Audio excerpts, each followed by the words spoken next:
everyone wants to do more, be more, have more. The question then is, how? I want to share some research on team effectiveness and a simple case study shared from an IBMer who recounts her experience in creating the first PC. Out of the University of Denver, 2 professors, Larson and LaFausto, studied 36,000 teams and 6,000 team leaders and identified a model that demonstrates the fundamental importance of vision, clarity, and focus. There are 3 key parts to this model. First, what they found was that in order for a team to be effective, they must first be as clear as possible about the goal. The more clear the goal, the more likely the team would be to meet or exceed the goal. Second, the team members needed to have their mental, physical, and spiritual energy focused on the goal. Mental and physical energy we can require. This is our intellect and our stamina. But spiritual energy cannot be required. It can only be inspired. Spiritual energy is the motivation or level of engagement that a team brings to their work. The third part of this model talks about all 3 forms of energy being focused and remaining focused on the goal in order for the team to meet or exceed the goal. The researchers found that inherently this was nearly impossible. Throughout the course of the day, teams would find their energy would be pulled or drained away to other tasks or goals and diluted their focus.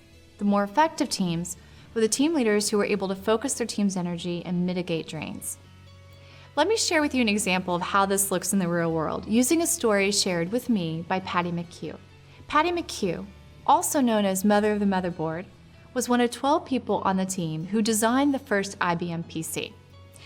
She said the team was assembled based on their expertise and told their goal was to create the first PC within 1 year. The goal was lofty. So the team leader asked them what did they need in order to achieve the goal. Patty said they asked the team leader to distract the Seagulls. Seagulls. Patty described Seagulls as those who would fly south from IBM's New York headquarters, eat all their food, dump on them, and then return back north.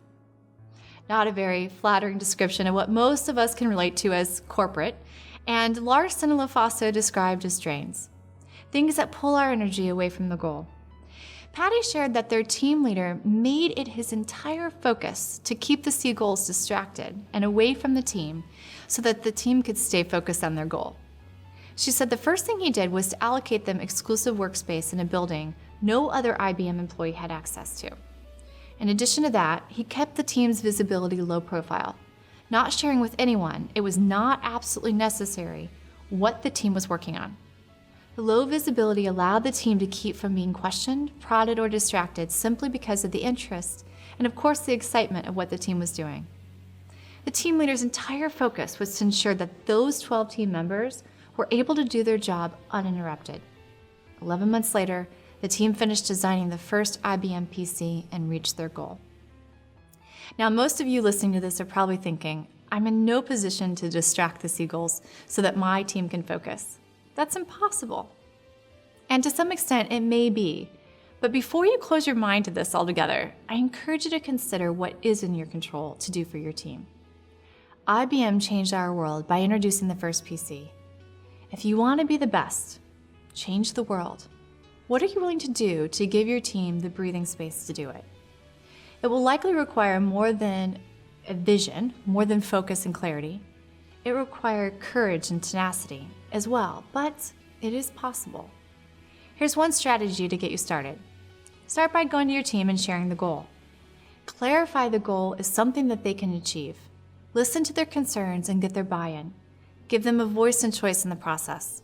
Next, ask them to tell you what they believe will be the things that drain their energies or pull their energy away.